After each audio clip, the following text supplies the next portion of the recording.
Salut à tous, c'est BizBiz. Alors aujourd'hui l'épisode 342 du Zap Image. Comme d'habitude, je vous mets des images de foot, d'actualité ou des images anciennes, on en parle un peu et c'est parti. On va commencer et souhaiter l'anniversaire de Steven Nzonzi qui fête aujourd'hui ses 29 ans. Donc joueur du FC Séville. Donc là il en confie un petit peu avec l'entraîneur, celui qui s'est fait opérer. Parce que voilà, tout simplement il a perdu une place du titulaire là-bas. Donc il pourrait rebondir à Arsenal. Mais voilà, c'est son anniversaire. Pourquoi pas l'année prochaine le voir avec l'équipe de France à la Coupe du Monde. Donc bon anniversaire à lui. Il y a un autre anniversaire aussi, c'est celui de Lingard qui fête aujourd'hui ses 25 ans.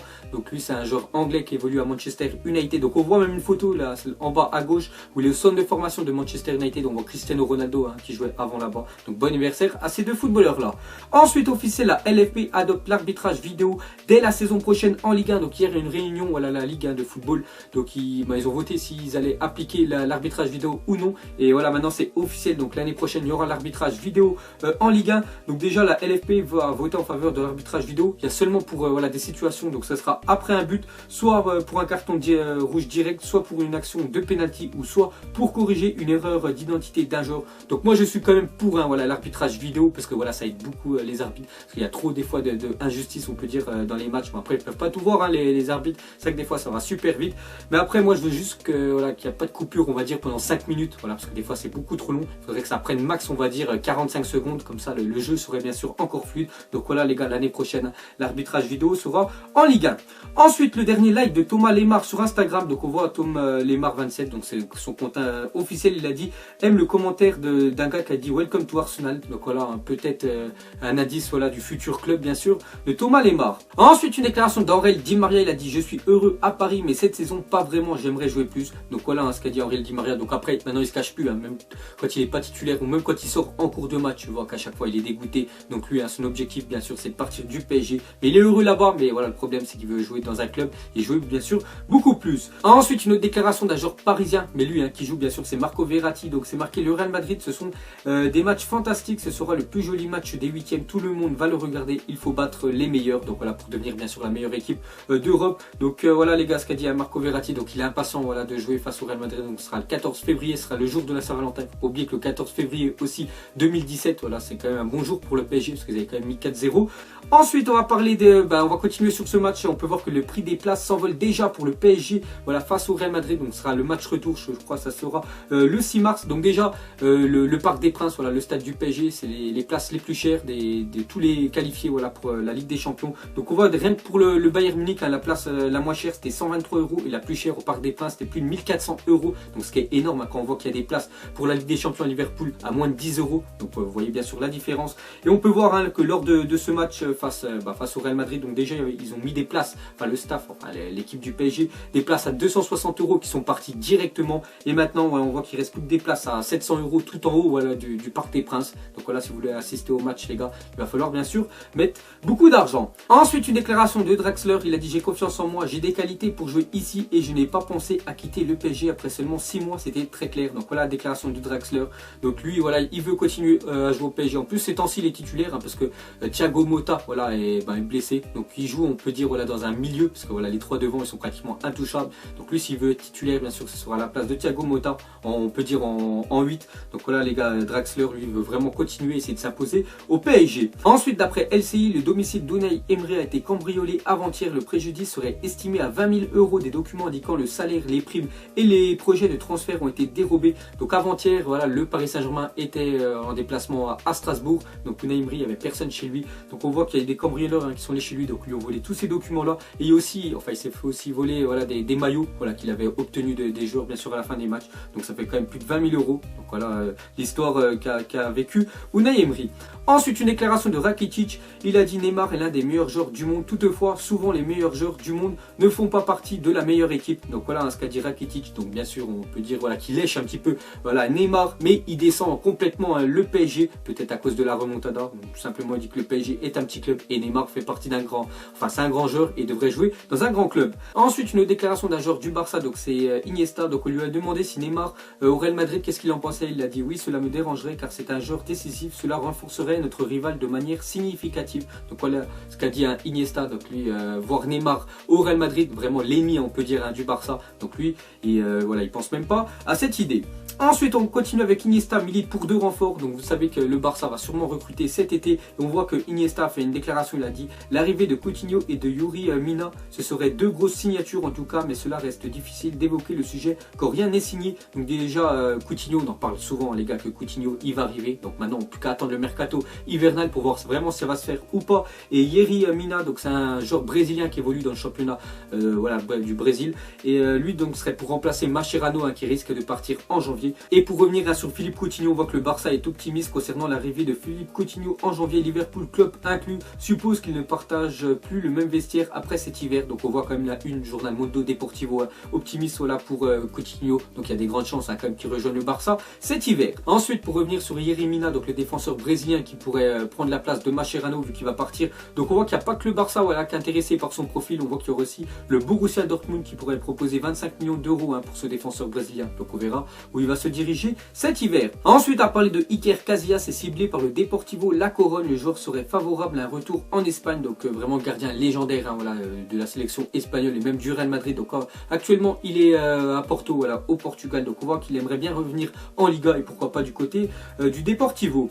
Ensuite, prêté à Swansea cette saison, Renato Sanchez pourrait revenir dès janvier au Bayern Munich. Donc Renato Sanchez a été quand même vraiment la pépite de l'Euro 2016. Tout le monde l'a découvert là. Après, donc il joue au Benfica, il avait signé au Bayern Munich. Donc le Bayern, il n'avait pratiquement pas de temps de jeu. Donc ils l'ont prêté à Swansea. Donc je ne sais même pas ce que ça vaut cette année à Swansea. On voit qu'il normalement il aurait dû être prêté jusqu'à juin. Enfin une année complète. On voit que le Bayern aimerait déjà le revoir, bien sûr, dès cet hiver. Ensuite, on va parler de Vinicius Junior. Donc le Real Madrid a acheté 45 millions d'euros. Il est remplaçant au Brésil. Donc ce jeune joueur à seulement 17 ans, donc l'année prochaine en juin 2018 il aura enfin ses 18 ans et à partir dès qu'il sera majeur il pourra rejoindre le Real Madrid.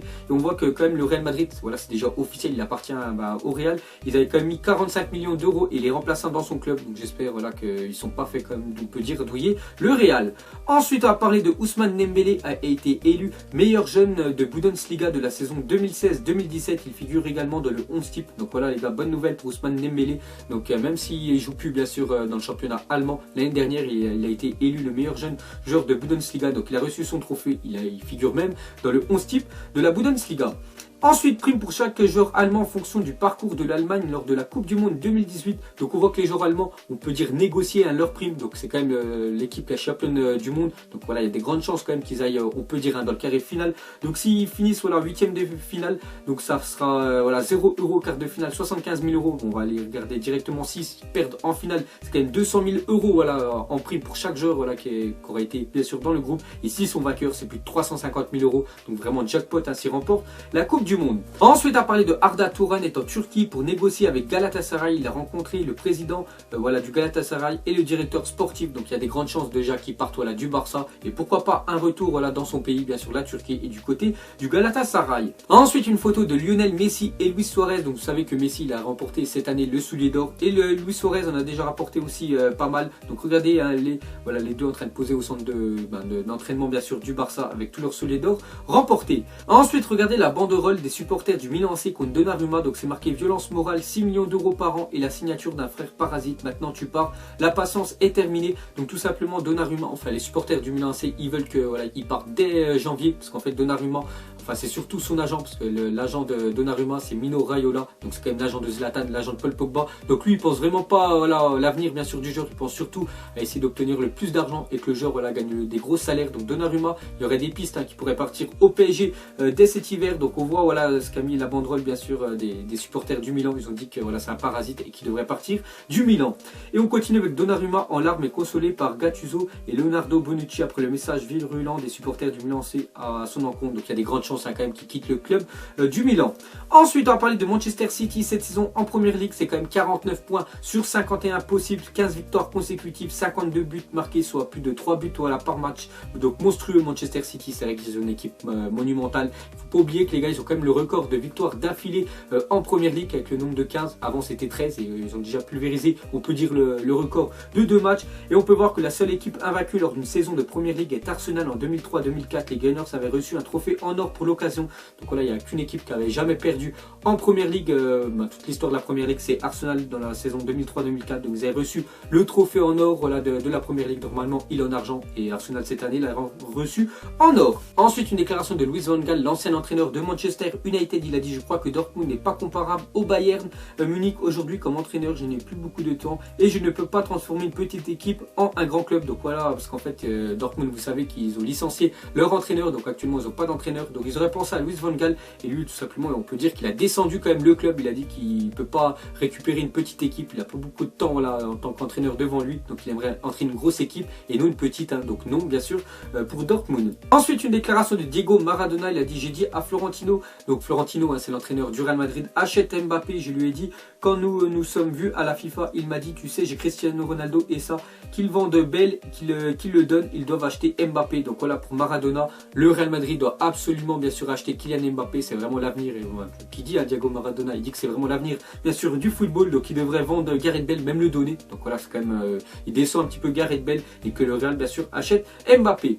Et pour finir ce zappimage, mettez-moi en commentaire. Donc on va revenir sur Manchester City. Donc City peut-il rester invaincu? Donc soit oui, soit non. Donc vous mettrez en commentaire, est-ce que Manchester City peut faire une saison comme Arsenal a fait dans la saison 2003-2004, faire une saison bien sûr sans perdre un match. Donc voilà les gars, la fin de zappimage 342. Donc ça vous a plu, un petit like et je vous ferai l'épisode 343 demain. Donc moi je vous laisse et je vous dis à la prochaine comme d'habitude. Allez, ciao à tous.